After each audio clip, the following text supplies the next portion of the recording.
ಸ್ನೇಹಿತರೆ ನಮಸ್ಕಾರ. ಸಾಮಾನ್ಯವಾಗಿ ಕಲಾವಿದರು ಒಂದು ಪಾತ್ರ ಅಂತ ಹೇಳಿ ಫಿಕ್ಸ್ ಆಗೋದಿಲ್ಲ. ಯಾವ ಪಾತ್ರಕ್ಕೂ ಕೂಡ ತಾವು ಸೈ ಅಂತೇಳಿ ಇರ್ತಾರೆ.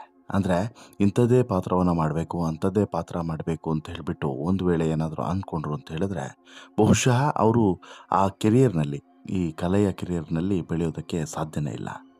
ಅದೇ ರೀತಿ ಅದೆಷ್ಟೋ ನಟ ನಟಿಯರು ತಮಗೆ ಸಿಕ್ಕಂಥ ಪಾತ್ರವನ್ನು ಅತ್ಯಂತ ಗೌರವದಿಂದ ಮತ್ತು ಅತ್ಯಂತ ಪ್ರೀತಿಪೂರ್ವಕವಾಗಿ ಮಾಡಿ ಆ ಪಾತ್ರಕ್ಕೆ ಜೀವ ತುಂಬುವಂತಹ ಅದೆಷ್ಟೋ ಪಾತ್ರಗಳು ನಮ್ಮ ಕಣ್ಣೆದುರುಗಡೆ ಈಗಲೂ ಕೂಡ ಹಾಗೆ ಇದ್ದಾವೆ. ಒಂದೇ ರೀತಿಯಾದಂಥ ಪಾತ್ರಗಳನ್ನು ಮಾಡೋದ್ರ ಜೊತೆಗೆ ಈ ಬೇರೆ ಬೇರೆ ರೀತಿಯಾದಂತಹ ಹೊಸ ಒಂದು ಪ್ರಯತ್ನಗಳನ್ನು ಮಾಡೋದರಲ್ಲಿ ಸಕ್ಸಸ್ ಆಗಿರ್ತಾರೆ. ಆದರೆ ಸಾಮಾನ್ಯವಾಗಿ ಒಬ್ಬ ಹುಡುಗ ಒಂದು ಹುಡುಗಿಯ ಪಾತ್ರವನ್ನು ಮಾಡಿ ಸಕ್ಸಸ್ ಆಗಿದ್ದಂತಹ ರೇಟ್ ಇದೆಯಲ್ಲ, ಇದು ತುಂಬ ಕಡಿಮೆ, ತುಂಬ ಅಂದರೆ ತುಂಬ ಕಡಿಮೆ. ಅದೇ ರೀತಿ ಒಂದು ಹುಡುಗಿ ಹುಡುಗನ ಪಾತ್ರವನ್ನು ಮಾಡೋದು ಸ್ವಲ್ಪ ಸುಲಭ ಆದರೂ ಕೂಡ ಅದರಲ್ಲೂ ಕೂಡ ಸಕ್ಸಸ್ ಆದವರು ಕಡಿಮೆ. ಆದರೆ ಇಲ್ಲೊಬ್ಬ ತನ್ನ ಇಡೀ ಜೀವನವೇ ಒಂದು ರೀತಿಯಲ್ಲಿ ಮಹಿಳಾ ಪಾತ್ರಕ್ಕೇ ಮೀಸಲಾಗಿಟ್ಟು ಯಾವುದೇ ರೀತಿಯಾದಂಥ ಪಾತ್ರ ಇರ್ಬೋದು, ಅದು ಅಜ್ಜಿಯ ಪಾತ್ರ ಇರ್ಬೋದು, ಅಥವಾ ತುಂಬ ಎಂಗೇಜ್ನ ಮಾಡರ್ನ್ ಹುಡುಗಿಯ ಪಾತ್ರ ಇರ್ಬೋದು, ಅಥವಾ ತುಂಬ ಹಳ್ಳಿಯ ಟ್ರೆಡಿಷ್ನಲ್ ಹುಡುಗಿಯ ಪಾತ್ರ ಇರ್ಬೋದು, ಯಾವುದೇ ರೀತಿಯಾದಂಥ ಪಾತ್ರವನ್ನು ಮಾಡೋದರಲ್ಲೂ ಕೂಡ ತಾನೊಬ್ಬ ಅದ್ಭುತ ಪ್ರತಿಭೆ ಅನ್ನೋದನ್ನು ತೋರಿಸಿಕೊಟ್ಟವನು ಮಜಾ ಭಾರತದ ಅದ್ಭುತ ಕಲಾವಿದ ರಾಘವೇಂದ್ರ. ಹೌದು, ಮಲೆನಾಡಿನ ಈ ರಾಘವೇಂದ್ರ ಮಜಾ ಭಾರತದಿಂದ ಇವತ್ತು ವಿಶ್ವವಿಖ್ಯಾತಿಯನ್ನು ಗಳಿಸಿದ್ದಾನೆ.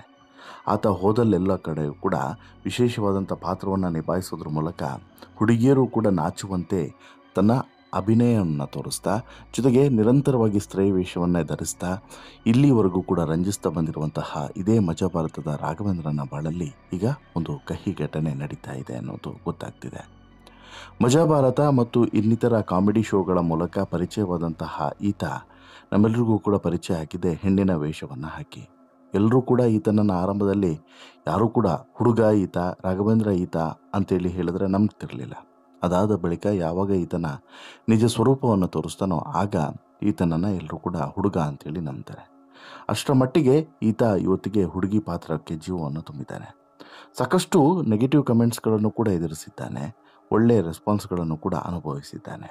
ಒಂದು ಹೆಣ್ಣು ಯಾವ ರೀತಿ ಅಭಿನಯಿಸಬಹುದೋ ಅದಕ್ಕಿಂತಲೂ ಕೂಡ 100 ಪಾಲು ಚೆನ್ನಾಗಿ ಅಭಿನಯವನ್ನು ಮಾಡ್ತಾನೆ. ರಾಘವೇಂದ್ರ ಅಂತೇಳಿ ಹೇಳಿದ ತಕ್ಷಣ ಸಾಕಷ್ಟು ಜನರಿಗೆ ಗೊತ್ತೇ ಆಗೋದಿಲ್ಲ. ಅದೇ ಮಜಾ ಭಾರತದ ರಾಗಿಣಿ ಅಂದರೆ ವೀಕ್ಷಕರೇ ತಟ್ ಅಂತೇಳಿ ಗೊತ್ತಾಗುತ್ತೆ. ಅದೇ ಈ ಪಾತ್ರ. ಬಹುಶಃ ಈ ಮಜಾ ಭಾರತದ ರಾಗಿಣಿ ಅಂದರೆ ವೀಕ್ಷಕರಿಗೆ ಬಹಳ ಬೇಗ ಒಂದು ಪಾತ್ರ ಕಣ್ಮುಂದೆ ಬರೋದಕ್ಕೆ ಸಾಧ್ಯ. ಅದೇ ಈತನ ಪಾತ್ರ. ಸಾಗರ ಮೂಲದ ನಟ ರಾಘವೇಂದ್ರ ಹುಡುಗಿ ಪಾತ್ರದ ಮೂಲಕವೇ ವೀಕ್ಷಕರ ಹೃದಯವನ್ನು ಗೆದ್ದಿದ್ದಾನೆ. ಸಾಕಷ್ಟು ಪ್ರಶಸ್ತಿಗಳನ್ನು ಕೂಡ ಪಡೆದುಕೊಂಡಿದ್ದಾನೆ.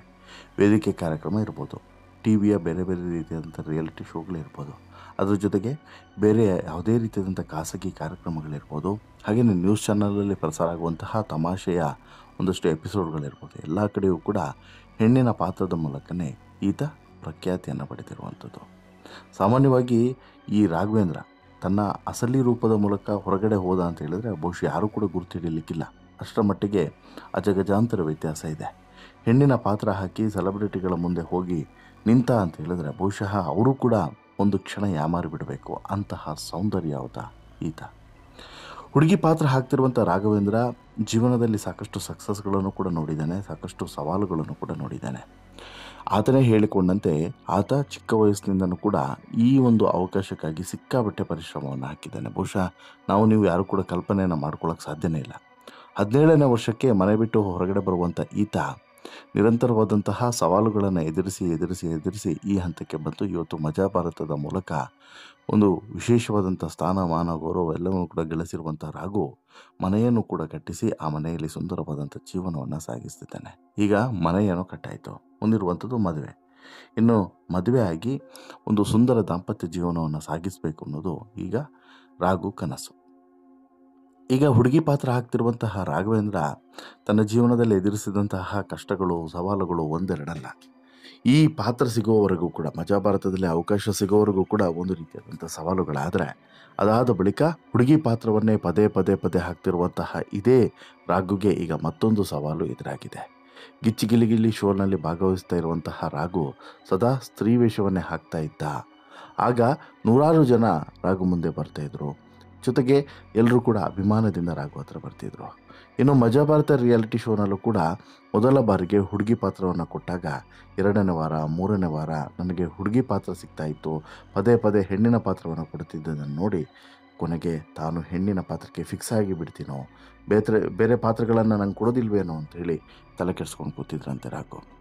ಯಾವಾಗ ನೋಡಿದರೂ ಹೆಣ್ಣಿನ ಪಾತ್ರವನ್ನೇ ಕೊಡ್ತಿದ್ದೀರಿ ಯಾಕೆ ಅಂತ ಹೇಳ್ಬಿಟ್ಟು ಕೇಳಿದಾಗ ಎಲ್ರಿಗೂ ಕೂಡ ನಾನು ಹುಡುಗಿ ಪಾತ್ರ ಮಾಡ್ತಿರೋದು ಇಷ್ಟ ಆಗ್ತಿದೆ, ಅದಕ್ಕೆ ಹುಡುಗಿ ಪಾತ್ರವನ್ನು ಕೊಡಲಾಗ್ತಿದೆ ಅಂತ ಕೂಡ ಹೇಳಿದ್ರಂತೆ. ರಾಘವೇಂದ್ರನಾಗಿ ನಾನು ಊರಿಗೆ ಹೋದರೆ ಯಾರೂ ಕೂಡ ಅಲ್ಲಿ ರಾಘು ಅಂತ ಹೇಳಿಬಿಟ್ಟು ನನ್ನನ್ನು ನಂಬೋದಕ್ಕೆ ರೆಡಿ ಇರಲಿಲ್ಲ.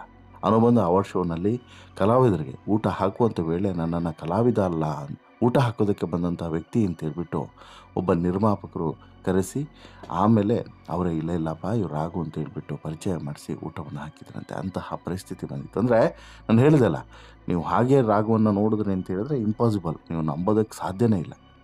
ಹುಡುಗಿಯರ ರೀತಿ ಡ್ರೆಸ್ ಹಾಕುವಂತಹ ಬೇರೆ ಸ್ಪರ್ಧಿಗಳಿಗೂ ಅಥವಾ ಬೇರೆ ವ್ಯಕ್ತಿಗಳಿಗೂ ಬೇರೆ ಕಲಾವಿದರಿಗೂ ರಾಘುಗೂ ಇರುವಂಥ ವ್ಯತ್ಯಾಸ ಅದು.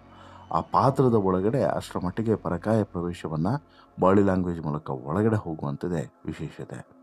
ರಾಘವೇಂದ್ರ ಅಂತ ಹೇಳಿದ್ರೆ ನಮ್ಮ ಕಣ್ಣಿಗೆಲ್ಲರಿಗೂ ಕೂಡ ತಟ್ಟಂತ ಹೇಳಿ ಬರುತ್ತೆ ಆ ಹುಡುಗಿಯ ಒಂದು ವೇಷದ ರಾಘವನೇ. ಬೇರೆ ಯಾವ ರಾಘವೇಂದ್ರನು ಕೂಡ ಕಣ್ಣ ಮುಂದೆ ಬರೋದಕ್ಕೆ ಸಾಧ್ಯವಿಲ್ಲ. ಮಜಾ ಭಾರತ ಶೋಗೆ ಬಂದಾಗ ರಾಘವೇಂದ್ರಿಗೆ 17 ವರ್ಷ. ಆ ಶೋನಲ್ಲಿ ಇವ್ರಿಗಿಂತ ದೊಡ್ಡವರೇ ಜಾಸ್ತಿ ಇದ್ದಿದ್ದರಿಂದ ಎಲ್ಲರ ಜೊತೆನೂ ಕೂಡ ಹೊಂದಿಕೊಂಡು ಹೋಗೋದು ಕಷ್ಟವಾಗಿತ್ತಂತೆ.